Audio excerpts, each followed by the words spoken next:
Good morning friends, परीक्षा दृष्टि के ऑनलाइन प्लेटफॉर्म पर आपका हार्दिक स्वागत है। और डाइजेस्टिव सिस्टम के क्रम में हमने सारी चीज़ों को बताया था और एक फर्स्ट वीडियो में वहाँ तक मैंने बताया था, यहाँ आमाशय तक, यहाँ तक पाचन को बताया था। अब इसी के बाद से आगे का पाचन हम बताएंगे। तो आगे का जो पाचन प्रारंभ होगा वह ध्यान दीजिएगा, यहाँ तक इन सारी चीज़ों को बताए थे। अब इसमें से ऐसे ओरल इस चीज़ को बहुत अच्छे से समझ लीजिएगा। यही से भोजन क्या होता है, भोजन मुख गुहा से भोजन आमाशय तक किस माध्यम में होता है, अम्लीय माध्यम में होता है। बस इसको रिवीजन कर दीजिएगा, अम्लीय माध्यम में होता है। और मुख गुहा से और इसी आमाशय की दीवारों से एक रस निकलता है जिसका नाम होता है क्या, रस। और इसे गैस्ट्रिक जूस कहते हैं, गैस्ट्रिक। और इसका पीएच मान होता है 0.9 से 1.5 अम्लीय होता है। क्या होता है, अम्लीय होता है। और इसी के कई भाग होते हैं। एक आमाशय के कई भागों को मैंने डिवाइड किया था। सबसे पहले इतना कॉर्डिक भाग होते हैं या फंडिक भाग होते हैं, और या भाग होते हैं पेराइटल भाग होते हैं। तो इसी फंडिक भाग में क्या होता है, फंडिक भाग में एक सेल्स पाई जाती है ऑक्जेंटिक सेल, ऑक्जेंटिक सेल्स पाई जाती हैं, ऑक्जेंटिक कोशिकाएं होती हैं। और यही ऑक्जेंटिक कोशिकाएं HCl का स्रावण करती है। इसे हाइड्रोक्लोरिक अम्ल या नमक का अम्ल कहते हैं। और इसका पीएच क्या होता है, इसका पीएच 1.5 अम्लीय होता है। Cl का भी क्या होता है, पीएच 1.5 अम्लीय होता है। तो इस क्रम में इसी जठर रस में दो एंजाइम्स पाए जाते हैं। जैसे एक प्रोरेनिन होता है, तो मैंने बताया था प्रोरेनिन, प्रोरेनिन, प्रोरेनिन एंजाइम्स।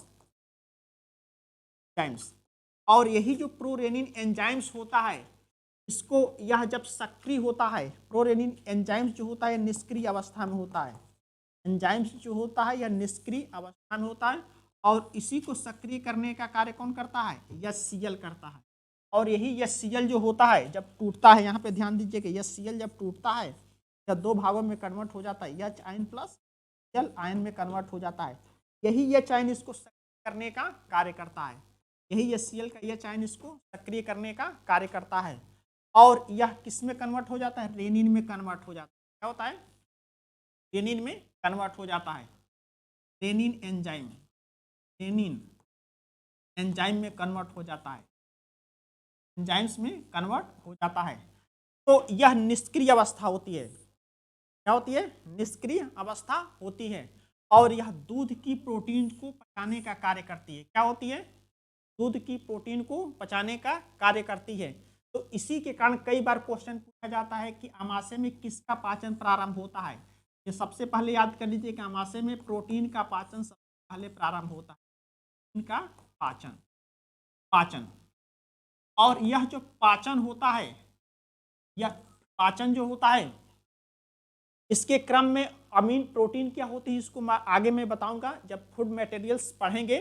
तो इसी चीज के कारण अब यहां से पूछेंगे कि सबसे पहले एक एग्जांपल्स के रूप में इसको समझ लीजिएगा। दूध की प्रोटीन को, दूध की प्रोटीन को क्या कहते हैं, केसिन प्रोटीन कहते हैं। दूध की प्रोटीन को केसिन प्रोटीन कहते हैं, केसिन प्रोटीन कहते हैं।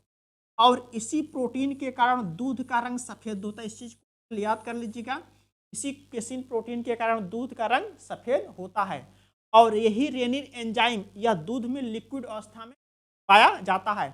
और यही रेनिन एंजाइम इसको कन्वर्ट करके परिवर्तित कर देती है, कैल्शियम पैराकेसिनेट में परिवर्तित कर देती है। किसमें करती है, कैल्शियम पैराकेसिनेट में, कैल्शियम, कैल्शियम पैराकेसिनेट, पैराकेसिनेट में परिवर्तित कर देती है। जिसके कारण दूध के क्या होते हैं, छोटे छोटे ऐसे जो प्रोटीन्स होते हैं लिक्विड अवस्था में अलग हो जाते हैं, जो दूध के पचाने में सहायता करने का कार्य करती है। तो इस प्रकार से देखा कि आमाशय, और यह रेनिन एंजाइम्स जो होता है बच्चों के आमाशय में पाया जाता है। कर लीजिएगा, यह रेनिन एंजाइम बच्चों के आमाशय में पाया जाता है। दूध के प्रोटीन के पाचन के साथ साथ यह प्रोटीन का पाचक एंजाइम होता है। अब यहां से देखिएगा, यदि यही दही की अवस्था होती, सामान्यतः कहा जाए कैल्शियम पैराकेसिनेट होता है। और इसी आमाशय जठर में एक दूसरा एंजाइम्स होता है जिसका नाम क्या होता है, पेप्सिन होता है। ध्यान दीजिएगा, पेप्सिन होता है और यह निष्क्रिय अवस्था में किस रूप में होता है, पेप्सिनोजन के रूप में होता है। पेप्सिनोजन, पेप्सिनोजन होता है, पेप्सिनोजन होता है, पेप्सिनोजन एंजाइम्स होता है, एंजाइम्स। और यह जब सक्रिय होता है तो किस में कन्वर्ट हो जाता है, पेप्सिन में कन्वर्ट हो जाता है, पेप्सिन एंजाइम्स, ठीक है, पेप्सिन एंजाइम में कन्वर्ट हो जाता है। और इसका वही कार्य होता है जो रेनिन का होता है। दूध की जो केसिन प्रोटीन होती है, वो केसिन प्रोटीन को अभी मैंने बताया था, केसिन जो प्रोटीन होती है और इसी को किसके में परिवर्तित कर देता है, कैल्शियम पैराकेसिनेट में, कैल्शियम पैराकेसिनेट, पैराकेसिनेट में परिवर्तित कर देता है। इसके कारण दूध क्या होता है, दही के रूप में परिवर्तित या छोटे के रूप में परिवर्तित हो जाता है। अब यहां से क्वेश्चन आपसे पूछा जाता है, ध्यान दीजिएगा इस चीज को, दो पॉइंट्स होते हैं, पेप्सिन और रेनिन होते हैं। तो रेनिन एंजाइम जो होते हैं बच्चों के आमाशय में पाया जाता है, आमाशय में पाया जाता है, बच्चों के आमाशय में पाया जाता है। इसलिए बच्चों में दूध की प्रोटीन का पाचक एंजाइम्स होता है, लेकिन वयस्क मनुष्यों में यह रेनिन नहीं पाया जाता है और इसीलिए वयस्क में भी दूध की प्रोटीन का पाचक एंजाइम्स कौन सा होता है, पेप्सिन होता है। तो इस प्रकार से बहुत इसको स्पष्ट कर लीजिएगा कि यदि पूछा जाए कि बच्चों में दूध की प्रोटीन का पाचक एंजाइम रेनिन होता है, वयस्क में का पाचक एंजाइम पेप्सिन होता है।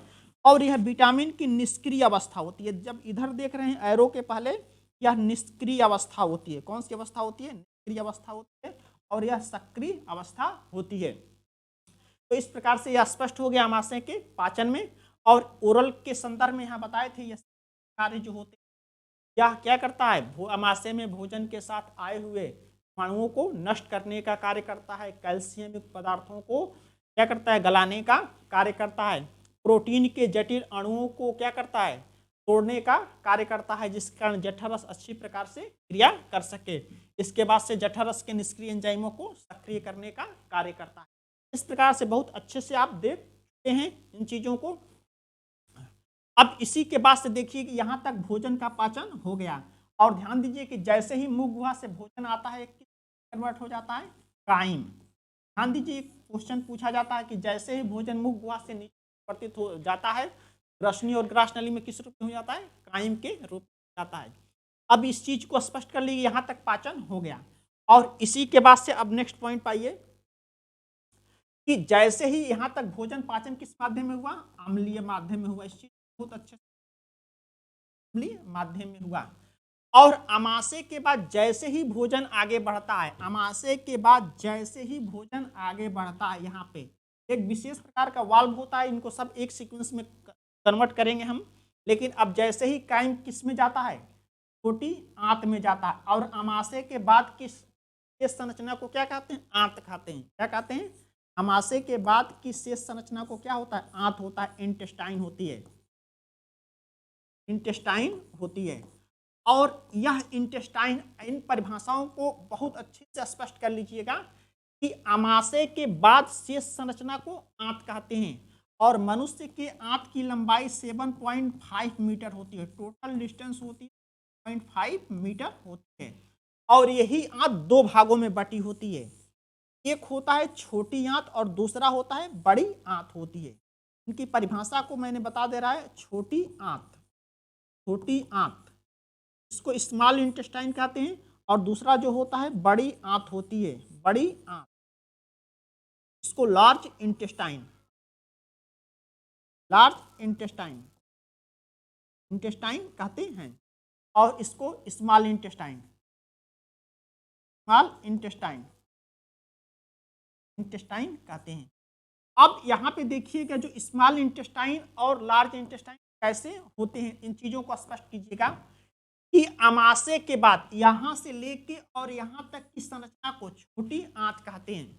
और छोटी आंत की जो संरचना होती है सी के आकार की होती है, कई भागों में फोल्ड होती है। और इसमें क्या होते हैं, बहुत सारे ब्लड वेसल्स होते हैं, सेल्स होते हैं, और ग्लैंड्स होती हैं, होती हैं, और इसी आमाशय की दीवारों में पाए जाते हैं। तो अभी यहाँ देखिए कि छोटी आंत की लंबाई कितनी होती है, 6 मीटर होती है और यह 2 भागों में बटी होती है। यहाँ से देखिएगा, एक को ग्राहड़ी कहते हैं, क्या कहते हैं, ग्राहड़ी कहते हैं, ग्राहड़ी, ड्यूडिनम, इसकी इंग्लिश होती है ड्यूडिनम। और दूसरा जो होता है इलियम होता है, बी जो होता है इलियम होता है, इलियम। इस चीज को परिभाषाओं में आपको मैं दे दूंगा इसकी नोट्स। तो यहाँ पे देखिए, ग्रहणी जो होती है, अमाशय के बाद लगी हुई शेष संरचना को क्या कहते हैं, ग्रहणी कहते हैं। यहाँ से ले और इतनी जो संरचना होती है, इसके पहले की जो संरचना होती है, इसको ग्रहणी कहते हैं। ध्यान दीजिएगा, यहाँ से लेके इतनी संरचना को ग्रहणी कहते हैं और ग्रहणी के बाद की शेष संरचना को क्या कहते हैं, इलियम कहते हैं। क्या कहते हैं, इलियम कहते हैं। तो यहाँ से एक सबसे इंपॉर्टेंट क्वेश्चन होता है छोटी आंत, और इसके बाद से देखिएगा ये जो ग्रीन आप देख रहे हैं सब बड़ी आंत होती है। इसका डिवाइड 3 भागों में बटी होती है। इसका आगे हम डिवाइडेशन करेंगे, लेकिन यहाँ देख लीजिएगा यह 3 भागों में बटी होती है। सीकम, सीकम, दूसरा होता है कोलेन, कोलेन होता है, और तीसरा जो होता है रेक्टम होता है, रेक्टम होता है। तो इस क्रम में इनका डिवाइडेशन होता है। अब यहाँ से आपसे जो सबसे इंपॉर्टेंट क्वेश्चन आती हैं, तो बताया भी था नेक्स्ट वीडियो में कि मनुष्य में भोजन का पाचन का प्रारंभ मुख गुहा से होता है और संपन्न कहाँ होता है, इसी छोटी आंत में पाचन संपन्न हो जाता है। ध्यान दीजिएगा, मनुष्य पाचन कहाँ पे संपन्न हो जाता है, छोटी आंत में संपन्न हो जाता है। और इस पाचन को संपन्न करने के लिए कई कंपोनेंट्स होते हैं। यहाँ पे कई प्रकार के रस निकलते हैं। क्या होते हैं, रस निकलते हैं। तो जैसे ही भोजन यहाँ पे माध्यम में आया, अम्लीय माध्यम में आया, तो अम्लीय माध्यम में आने के बाद इससे कई रस निकलते हैं। सबसे पहला जो रस होता है पित्त रस, जो सबसे पहला रस होता है, यहाँ पे देखिएगा, जो पहला रस होता है ये पित्त रस होता है, इसे बाइल कहते हैं। और इसके कंपोनेंट्स इसको अभी मैं डिटेल्स बताऊंगा, लेकिन एजे इसको ओरल अच्छे से समझ लीजिएगा। पित्त रस, पित्त रस का निर्माण कहाँ पे होता है, यकृत में होता है। कहाँ पे होता है, यकृत में होता है। तो यकृत के बहुत सारे कार्य होते हैं, लेकिन अभी केवल एक कार्य मैं बताऊंगा और लास्ट में बताऊंगा। यकृत का मुख्य कार्य होता है, यकृत का एक कार्य होता है पित्त रस का निर्माण करना, और उसी पित्त रस का संचय कहाँ होता है, पित्ताशय में होता है, गॉल ब्लैडर में होता है। और पित्ताशय क्या होता है, यही जो संरचना आप देख रहे हैं, यही क्या होता है, पित्ताशय होता है। और इसका मुख्य कार्य होता है, पित्त रस के कई कंपोनेंट्स होते हैं, इसके बारे में फंक्शन में बता दे रहा हूं, लेकिन इस छोटी आंत को पचाने में मुख्य 3 रसों की भूमिका होती है। एक पित्त रस होता है, और दूसरा जो होता है अग्नाशय होता है। यही अग्नाशय जो होता है एक पत्ते के आकार की संरचना होती है, और इसी अग्नाशय से अग्नाशयिक रस निकलता है। इसी अग्नाशय से अग्नाशयिक रस निकलता है, और इसका पीएच क्या होता है, 7.5 से 8.3 होता है। यहां भी देखेंगे कि क्या होता है, इसका पीएच क्षारीय होता है, 7.6 से 8.6 क्षारीय होता है। और इस क्रम में और इसी अग्नाशय से यहाँ पे रस निकलता है। तो इस प्रकार से देख सकते हैं कि इसी अग्नाशय में, छोटी आंत में, ग्रहणी भाग में 2 रस निकलते हैं। कौन कौन से, एक पित्त रस होता है और दूसरा अग्नाशयिक रस होता है, जो भोजन को पचाने में सहायता करने का कार्य करता है। और इसी के बाद से जब यहाँ से पाचन जब हो जाता है, तो भोजन सीधे कहाँ पे बढ़ता है, छोटी आंत के इलियम में बढ़ता है। और इसी आंत की दीवारों से कौन सा आंतरिक रस होता है। और इसी के क्रम में सारी रसों को अभी मैं डिटेल्स बताऊंगा, लेकिन इनकी लॉजी समझ लीजिएगा। और यही आंतरिक रस होता है, इसी आंत की दीवारों से स्रावित होता है, जिससे कारण क्या होता है, भोजन का यहाँ पे पाचन संपन्न हो जाता है। और जैसे ही पाचन संपन्न हो जाता है, यही समझने की, यही थोड़ा सा आपके लिए जटिल पड़ जाता है, लेकिन 2 चीजों को आप स्पष्ट कीजिएगा कि भोजन का पाचन छोटी आंत में संपन्न हो जाता है। और यही इसी आंत से क्या होता है, एक विशेष प्रकार के बहुत सारे ब्लड वेसल्स होते हैं। अभी इसको हम लास्ट में बनाएंगे। ब्लड वेसल्स होते हैं, और जो सीधे कहाँ पे चले जाते हैं, भोजन सीधे कहाँ पे चले जाते हैं, रुधिर में चले जाते हैं, और इसी प्रक्रिया को अवरोधन कहते हैं। और शेष अपशिष्ट पदार्थ कहाँ पे चले जाते हैं, बड़ी आंत में चले जाते हैं। और बड़ी आंत में कोई भी पाचन की प्रक्रिया नहीं, कर लीजिए कि बड़ी आंत में कोई भी पाचन की प्रक्रिया नहीं होती। इसका मुख्य कार्य होता है भोजन के पदार्थों को तरल अपशिष्ट पदार्थों में बदलना, और दूसरा होता है जल का अवशोषण करना। ये 2 इंपॉर्टेंट पॉइंट्स होते हैं। तो इस प्रकार से मनुष्य में क्या होता है, पाचन की क्रिया संपन्न हो जाती है और अपशिष्ट पदार्थ बाहर निकल जाते हैं। एक बेसिक रेफरेंस रहा। अब यहाँ पे आइएगा कि अब हम बताएंगे कि आंत में पाचन में पहला पॉइंट होता है छोटी आंत में पाचन। अब इसके बाद से हेडिंग क्या आएगा, इसका डिवाइडेशन भी। अब इसके बाद से आएगा छोटी आंत में पाचन। तो नेक्स्ट पॉइंट पे चलते हैं। बी होता है, यहाँ से अब वही को बताए थे, जैसे आप अभी हमने बताया था, इन सारी चीजों पे आप चल रहे हैं। तो इस पे आप देखिएगा, जो पहला पॉइंट आता है छोटी आंत होती है। तो आंत दो भागों में बटी होती है, एक छोटी आंत होती है और इसी के दो भाग होते हैं। छोटी आंत होती है और इसी के दो भाग होते हैं। छोटी आंत में एक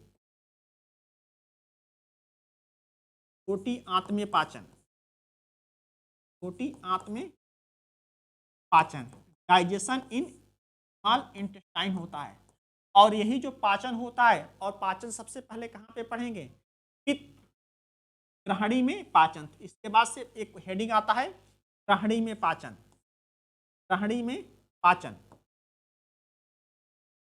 ग्रहणी में पाचन, पाचन, पाचन। तो ग्रहणी में पाचन से संबंधित ध्यान दीजिएगा, इस चीज को बताए थे अभी नेक्स्ट में। जैसे ही भोजन यहाँ से आता है, इसको बहुत छोटे से बता दे रहा हूँ, उसको बताए थे। और जैसे ही भोजन यहाँ पे आता है, इसमें तीन रस स्रावित होते हैं, रस और अग्नाशयिक रस और क्या होता है, आंतरिक रस स्रावित होते हैं। तो इसके कंडीशन में सबसे पहले इसमें क्या होता है, ग्रहणी में दो रस स्रावित होते हैं। एक पित्त रस होता है और दूसरा होता है अग्नाशयिक रस होता है। क्या होता है, अग्नाशयिक रस होता है। तो एक एक क्रम में सबसे पहले चढ़ेंगे पित्त रस। और पित्त रस का निर्माण कहाँ पे होता है, यकृत में होता है। इस चीज को मैंने अभी बताया है। पित्त रस का निर्माण कहाँ पे होता है, यकृत में होता है। यहाँ पे देखिएगा, और इसी के बारे में मैं बताने जा रहा हूं। तो अब यहां से देखिएगा, पित्त रस का निर्माण यकृत में, यहाँ यकृत में होता है, यकृत लीवर में होता है। और इसका संचय, संचय कहाँ पे होता है, पित्ताशय में होता है, पित्ताशय, गॉल ब्लैडर में होता है। और वहीं से क्या होता है, सीधे छोटी आंत में, आंत के ग्रहणी में जाता है। और इस पित्त रस की एक सबसे विशेषता होती है कि पित्त रस में कोई एंजाइम नहीं पाया जाता है। पित्त रस में कोई भी एंजाइम नहीं पाया जाता है। पित्त रस में अगली विशेषता क्या होती है, कोई भी एंजाइम नहीं पाया जाता है, कोई भी एंजाइम्स नहीं पाया जाता है, एंजाइम्स नहीं पाया जाता इस चीज, ठीक है। और इसके कुछ कंस्ट्रक्शन होते हैं। सबसे इंपॉर्टेंट पॉइंट होता है पीएच होता है 7.6 होता है। और इसी में जल की प्रतिशत मात्रा क्या होती है, 92% होती है। क्योंकि आपका बहुत ज़्यादा समय वीडियो लंबा हो जाता है, इसलिए इन चीज़ों को मैंने नोट करके पहले से रखा है, ताकि लिखने में बहुत टाइम है। और इसमें पित्त रंगा क्या होता है, 0.3% होती है। कोलेस्ट्रॉल क्या होता है, इतना परसेंट होता है, 0.3% होता है। लिसाइसिन होता है 0.3, वसी अम्ल होता है। और सबसे जो इंपॉर्टेंट पॉइंट होता है, पित्त रस में कोई भी एंजाइम्स नहीं पाए जाते हैं, इस चीज बताए थे।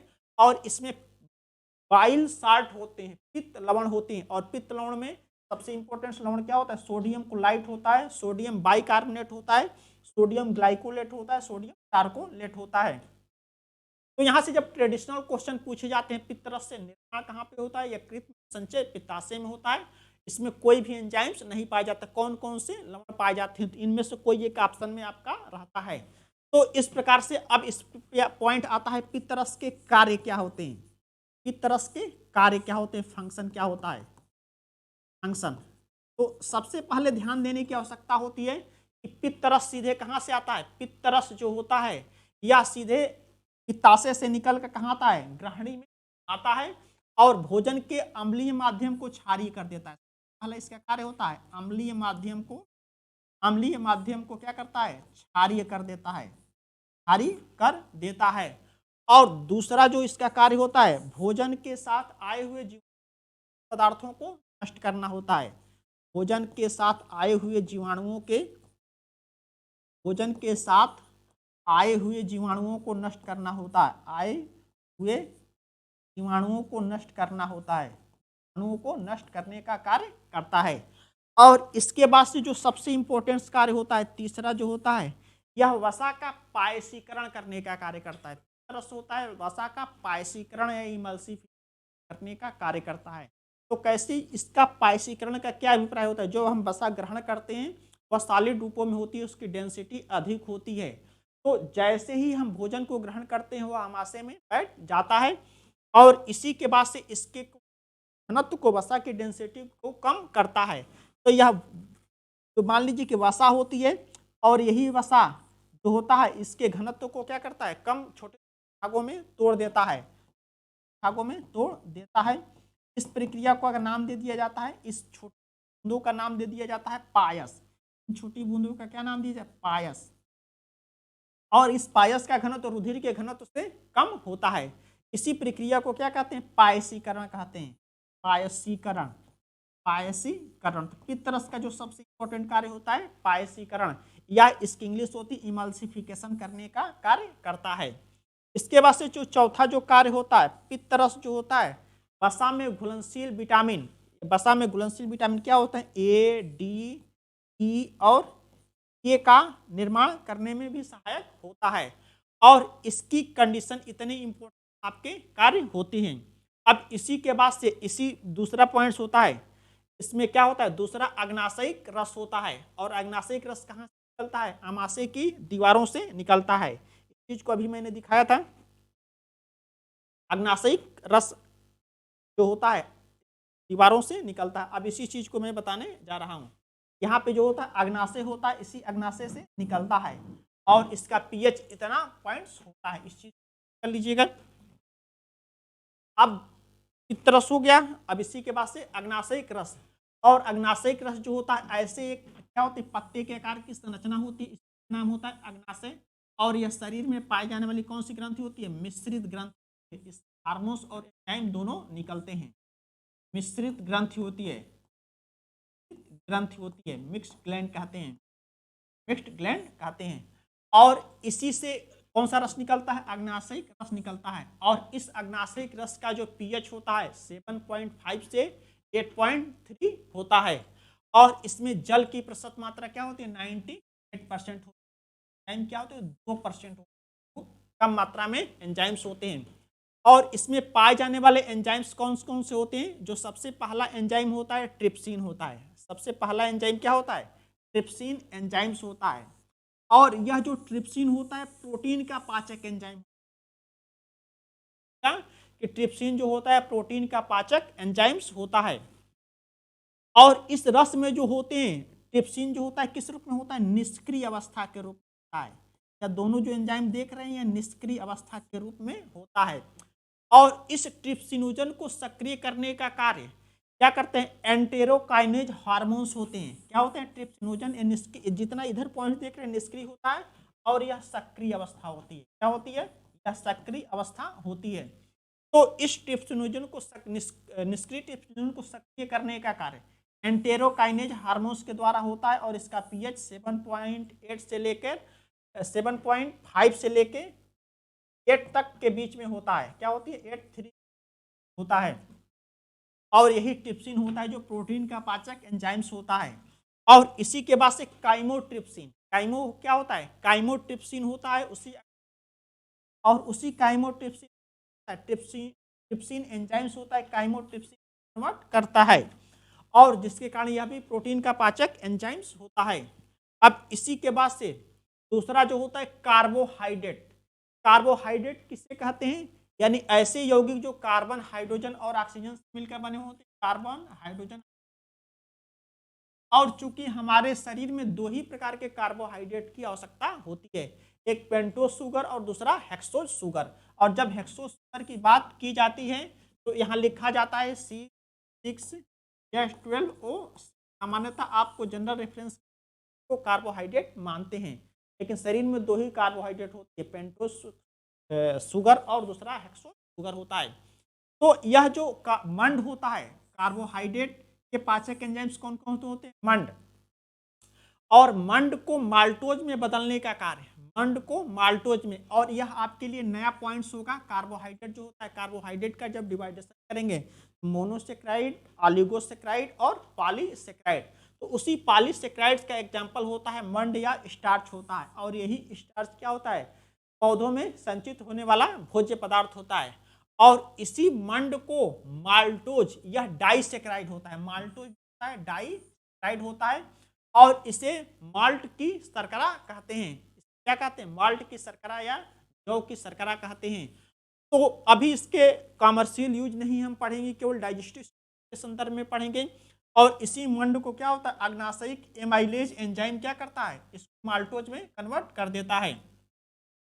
अब इसी के बाद से, और यह कार्बोहाइड्रेट का पाचक एंजाइम होता है, और उसी अग्नाशयिक रस में क्या होते हैं, वसा के पाचक एंजाइम होते हैं। क्या होते हैं? वसा के पाचक एंजाइम होते हैं, यानी फैट डाइजेस्टिव एंजाइम्स होते हैं। और उस वसा जो होता है, वसा का एक पाचक एंजाइम होता है लाइपेस। वसा का एक पाचक एंजाइम क्या होता है? लाइपेस एंजाइम होता है, एंजाइम्स। और यह जो एंजाइम्स होता है, यह एक ही वसा के पाचक एंजाइम होता है, लाइपेस एंजाइम होता है, जो इमल्सीकृत वसा, या इसको स्पष्ट शब्दों में समझिए कि जो आप वसा को ग्रहण करते हैं, जो वसा को आप ग्रहण करते हैं, वह वसा जो होती है, वह इसको इमल्सीकृत न समझ में आए तो केवल वसा फैट समझिए। और इसी वसा को क्या करता है, लाइपेस एंजाइम होता है। यह लाइपेस जो एंजाइम होता है, वसी अम्लों में कन्वर्ट कर देता है, फैटी एसिड में और ग्लिसरॉल में कन्वर्ट कर देता है, जिसके कारण यहाँ से वसा का पाचन प्रारंभ हो जाता है। तो अग्नाशयिक रस में कार्बोहाइड्रेट के पाचक एंजाइम, प्रोटीन के पाचक एंजाइम और न्यूक्लिक अम्लों के पाचक एंजाइम। तो न्यूक्लिक अम्लों क्या होते हैं? डीएनए होते हैं और आरएनए होते हैं। और इनके जो पाचक एंजाइम होते हैं, डीऑक्सीराइबोज न्यूक्लिएज होता है, एएससी होता है इसके अंत में, और इसको क्या करता है, न्यूक्लियोटाइड में कन्वर्ट कर देता है। क्या करता है? न्यूक्लियोटाइड में कन्वर्ट करने का कार्य करता है। इसलिए आपसे जब क्वेश्चन पूछा जाए क्या होता है, अग्नाशयिक रस में किसके पाचक एंजाइम्स होते हैं, अग्नाशयिक रस में किसके पाचक एंजाइम होते हैं? प्रोटीन के होते हैं, वसा के होते हैं, और कार्बोहाइड्रेट के होते हैं, वसा के होते हैं और कार्बोहाइड्रेट के होते हैं, कार्बोहाइड्रेट के होते हैं। ये इसके पाचक एंजाइम्स होते हैं, पाचक एंजाइम्स होते हैं। अब इसी के बाद से जैसे ही भोजन आगे बढ़ता है, तो यहाँ पे देखिएगा, जैसे ही भोजन, इस चीज में बताया था घर में भी, जैसे ही भोजन यहाँ से आगे बढ़ता है, यहाँ है, और जैसे ही आगे बढ़ता है, यह अग्नाशय होता है, और यही अग्नाशय के संदर्भ में को यहाँ से बड़ी आंत प्रारंभ हो जाती है। इस चीज को मैंने बताया था, एक बार और स्पष्ट कर लीजिए इस चीज को। यह क्या होता है? यह ग्रहणी होती है। क्या होती है? ग्रहणी होती है। और ग्रहणी के बाद से जैसे ही पचा हुआ भोजन आगे बढ़ता है, वो क्या होता है? इलियम हो जाता है। इसी का नाम होता है इलियम। इलियम होता है। और इलियम क्या होता है? इलियम जो होता है, छोटी आंत में ग्रहणी के शेष भाग को इलियम कहते हैं।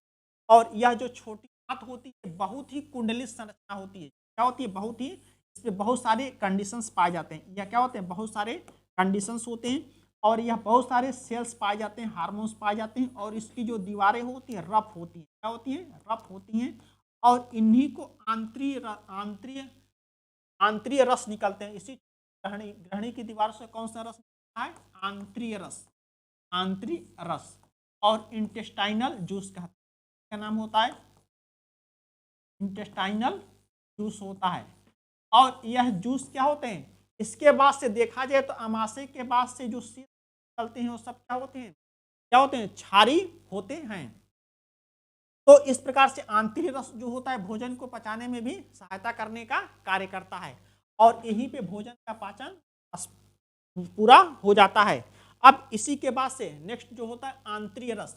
आंतरिक रस जो होता है, यह आंत की दीवारों से निकलते हैं, और इसका पीएच क्या होता है? 7.5 से लेकर 8 क्षारी होता है। क्या होता है? क्षारी होता है।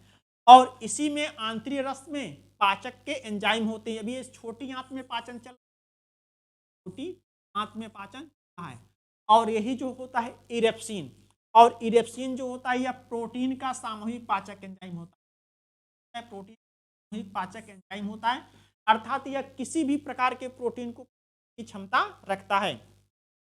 तो प्रोटीन जो होते हैं, एक क्या होते हैं? एक प्रकार के पॉलीमर्स होते हैं, बहुलक होते हैं, और यह कई कंडीशंस में आप पढ़ेंगे। तो प्रोटीन जो होता है हमारे शरीर का आवश्यक भोज्य पदार्थ होता है, और यह जो होता है, जो हम ग्रहण करते हैं, वो पॉलीपेप्टाइड होता है। क्या होता है? पॉलीपेप्टाइड और पॉलीपेप्टाइड से डाईपेप्टाइड होते हैं। क्या होते हैं? डाईपेप्टाइड्स और अमीनो अम्ल होते हैं। और अमीनो अम्ल के बाद से क्या होता है? प्रोटीन का निर्माण होता है। चीजें अभी फूड मटेरियल्स में पढ़ेंगे। तो यदि क्वेश्चन पूछा जाए कि प्रोटीन में पाए जाने वाले बॉन्ड कौन से होते हैं, तो पेप्टाइड बॉन्ड्स होते हैं। और यही अमीनो अम्ल क्या होते हैं? प्रोटीन का निर्माण करते हैं। तो इरेप्सिन जो होता है यह प्रोटीन का पाचक एंजाइम होता है। यहाँ स्पष्ट का पाचक एंजाइम होता है। और इसी के अलावा एंटेरोकाइनेज एंजाइम्स होता है। क्या होता है? एंटेरोकाइनेज एंजाइम्स होता है, जो ट्रिप्सिनोजन एंजाइम्स की उपस्थिति में किसमें परिवर्तित हो जाता है? ट्रिप्सिन में परिवर्तित हो जाता है। यह भी क्या होता है? प्रोटीन का पाचक एंजाइम्स होता है। अब इसी के बाद से इसी अग्नाशयिक रस में तीसरा किसके पाचक एंजाइम होते हैं? कार्बोहाइड्रेट के पाचक एंजाइम होते हैं। और उस कार्बोहाइड्रेट किसे कहते हैं, इसको थोड़ा सा स्पष्ट कर लीजिए। इसमें बताया था कि हमारे भोज्य पदार्थ में बहुत कई प्रकार के कार्बोहाइड्रेट होते हैं। ग्लूकोज होता है और फ्रुक्टोज होता है। फ्रुक्टोज होता है, माल्टोज होता है, माल्टोज, लैक्टोज,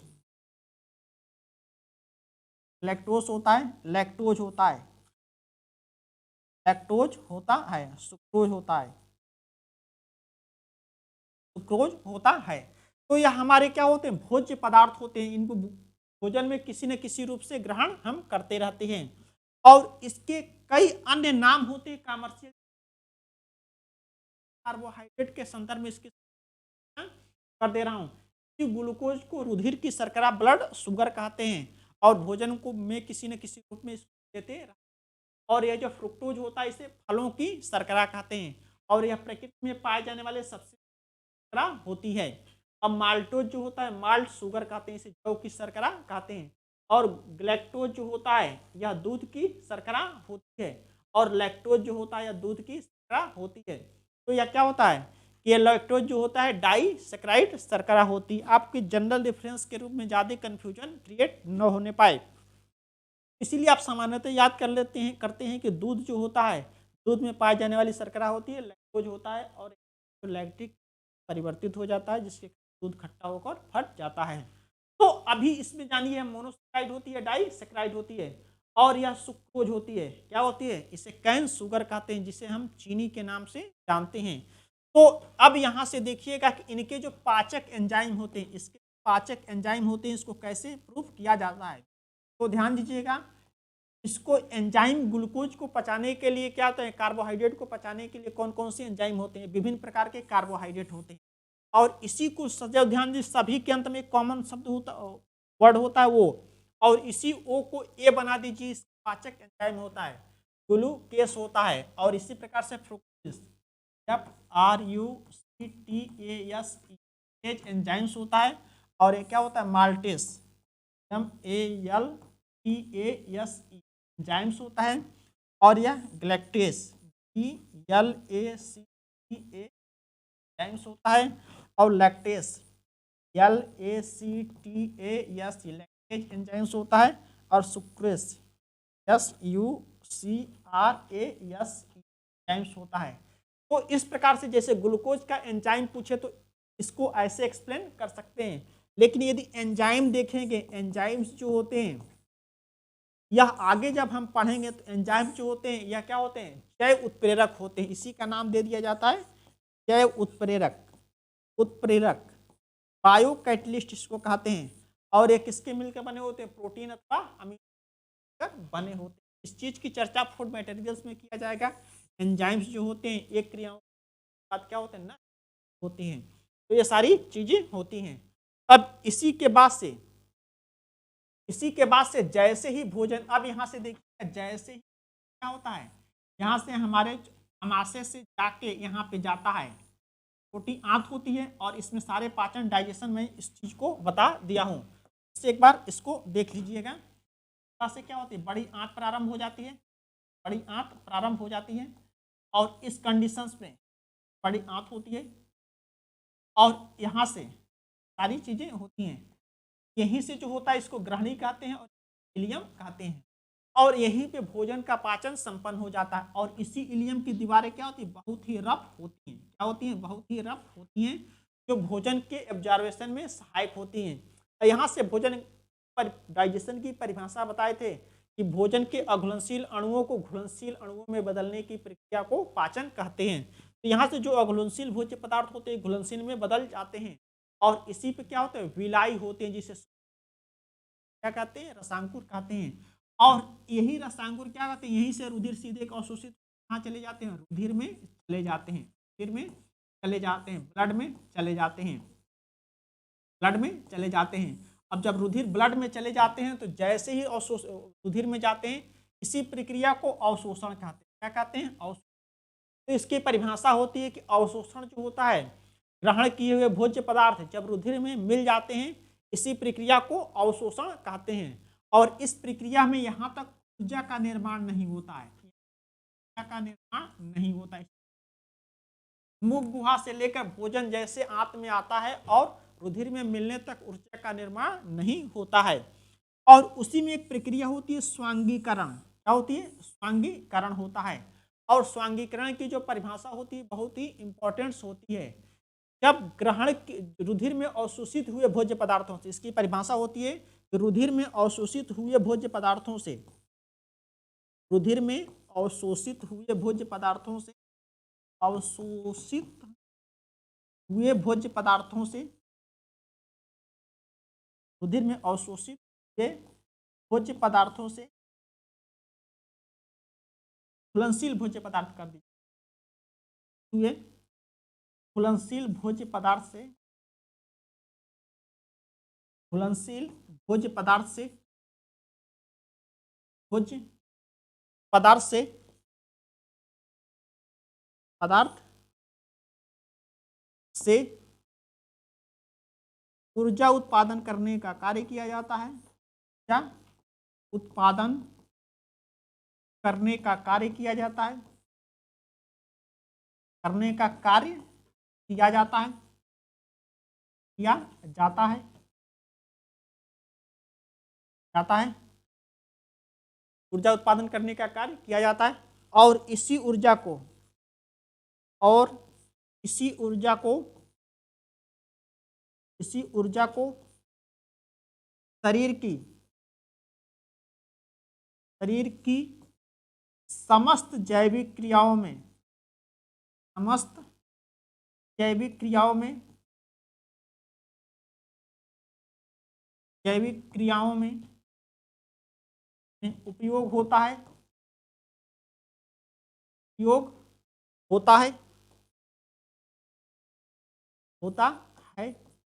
इस प्रकार से ग्रहण किया हुआ भोजन, इस प्रकार से, इस प्रकार से ग्रहण किया हुआ भोजन, ग्रहण किया हुआ भोजन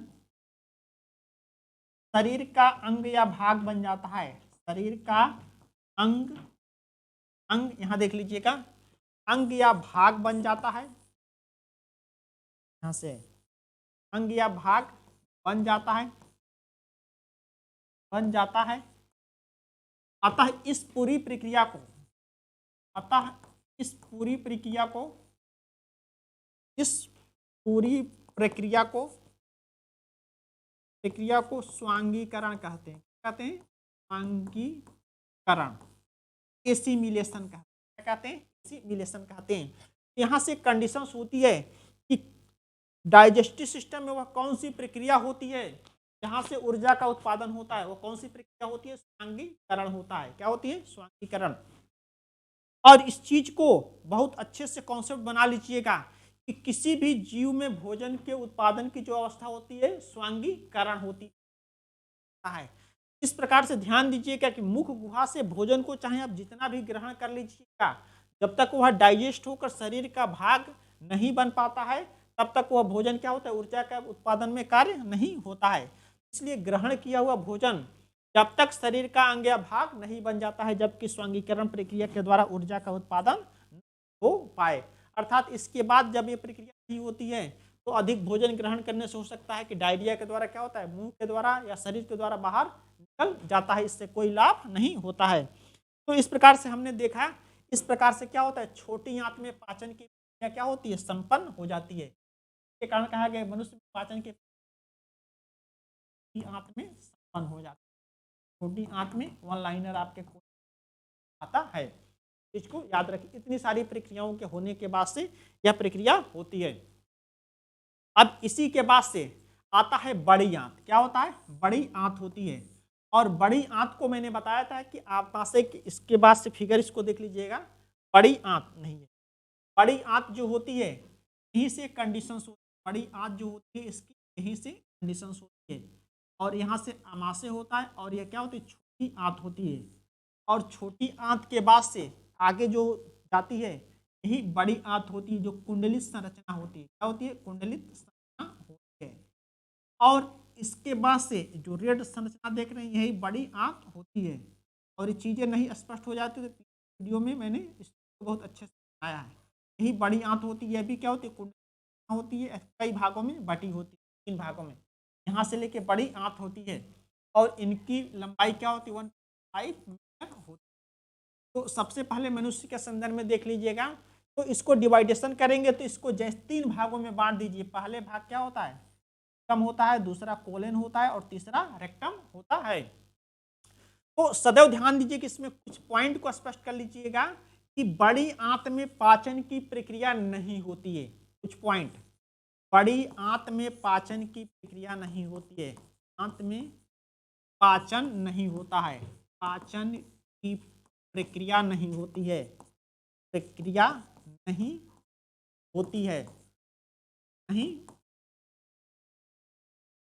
यहाँ पर कुछ, यहाँ पर जल व खनिज लवणों का अवशोषण होता है।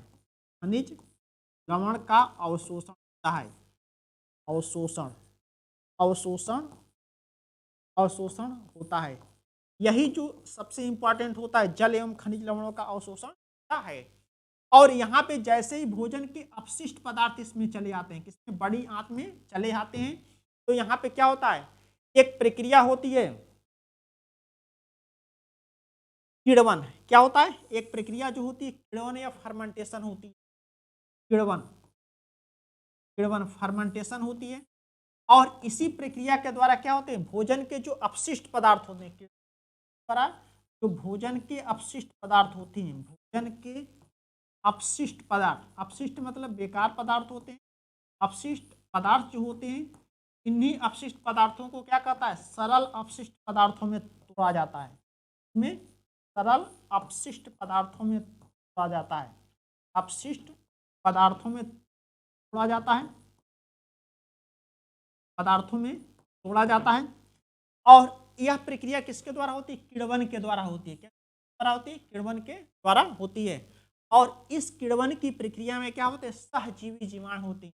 किण्वन की प्रक्रिया यहाँ पे होती है, उसमें सहजीवी जीवाणु होते हैं। यहाँ से जो किण्वन होता है, किण्वन सहजीवी जीवाणु होते हैं, सिम्बायोसिस बैक्टीरिया होते हैं, सहजीवी जीवाणु, सहजीवी जीवाणु होते हैं, जीवाणु होते हैं।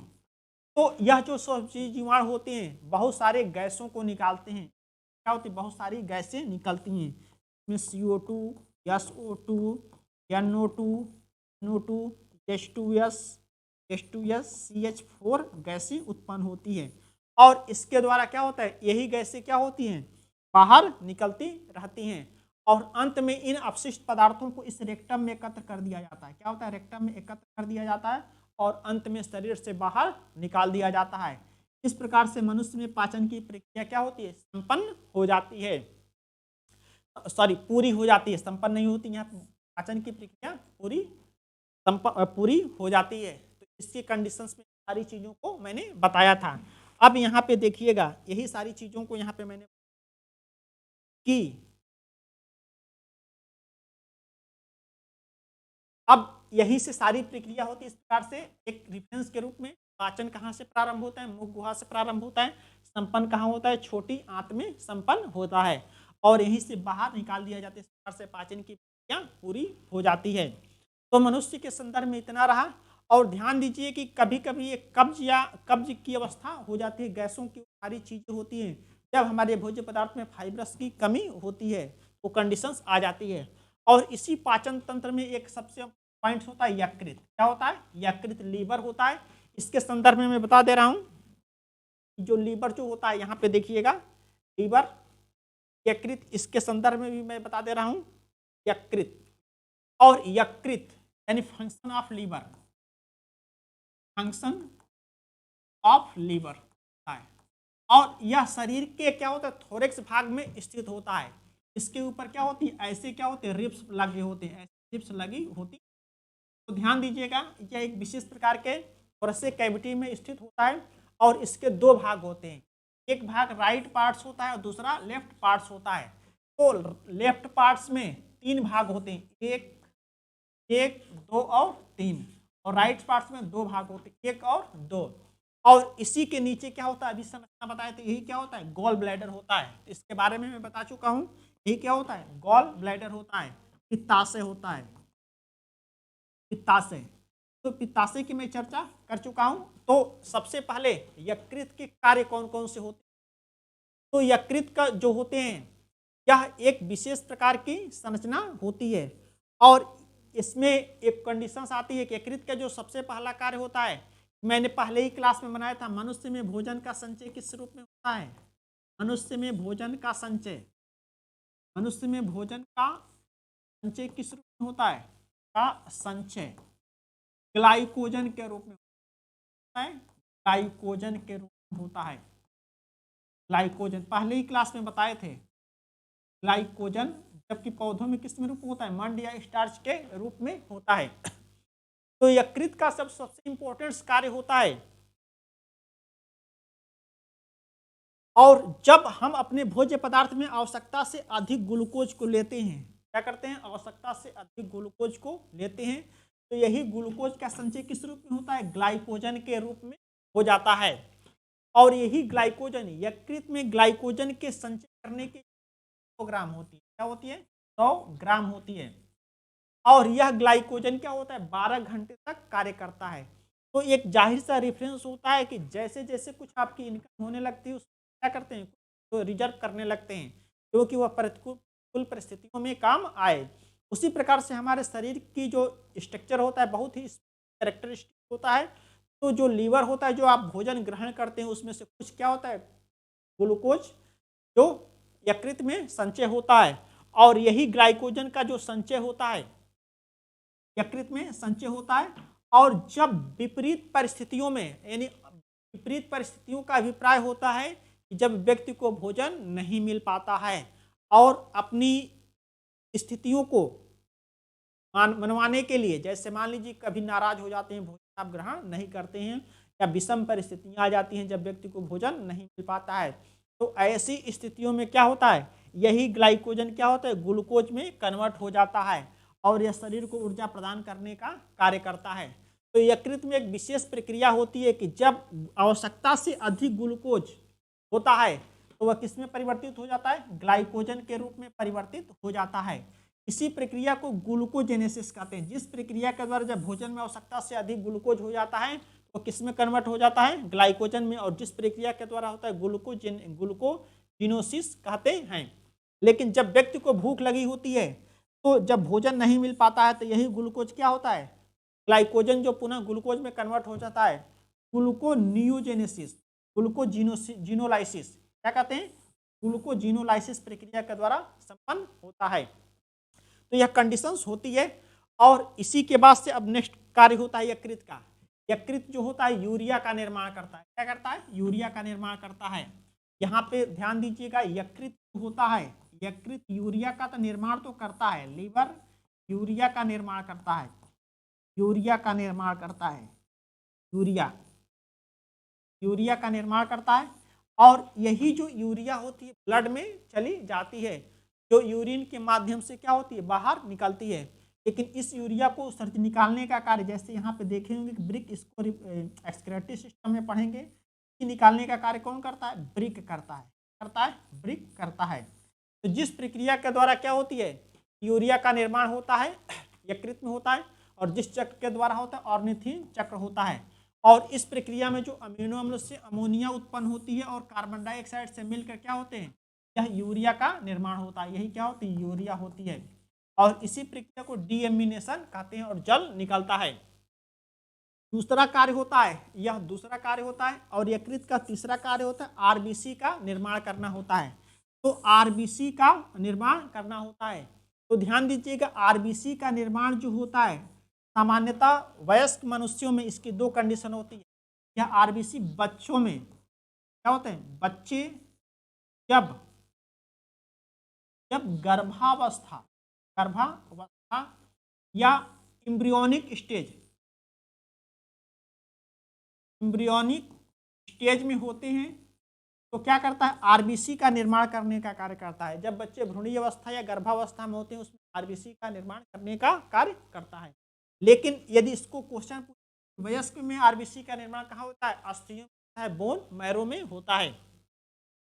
इसके बाद से जो चौथा कार्य होता है यकृत का, यकृत विटामिन ए का निर्माण करता है। यकृत जो होता है विटामिन ए का निर्माण करता है, विटामिन ए का निर्माण करता है। क्या निर्माण करता है, ए का निर्माण करता है,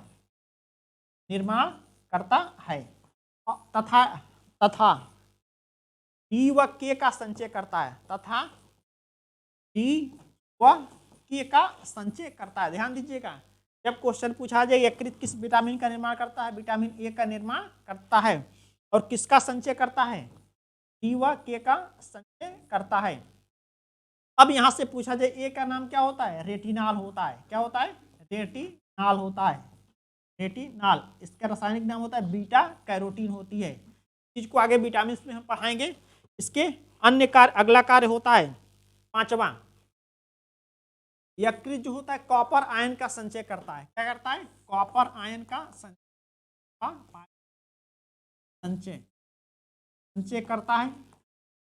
और अगला कार्य होता है आठवां जो होता है, यकृत हिपैरिन का निर्माण करता है, हिपैरिन का निर्माण करता है, और यह जो हिपैरिन होता है यकृत का निर्माण करता है। और यह जो हिपैरिन होता है यह रुधिर वाहिनियों में रुधिर को जमने से रोकने का कार्य करता है।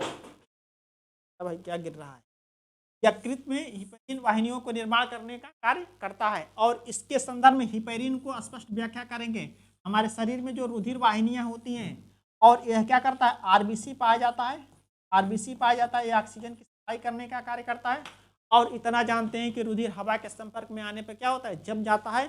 तो रुधिर वाहिनियों में इसका कार्य, हिपैरिन का मुख्य कार्य क्या होता है, रुधिर वाहिनियों में क्या करता है, रुधिर वाहिनियों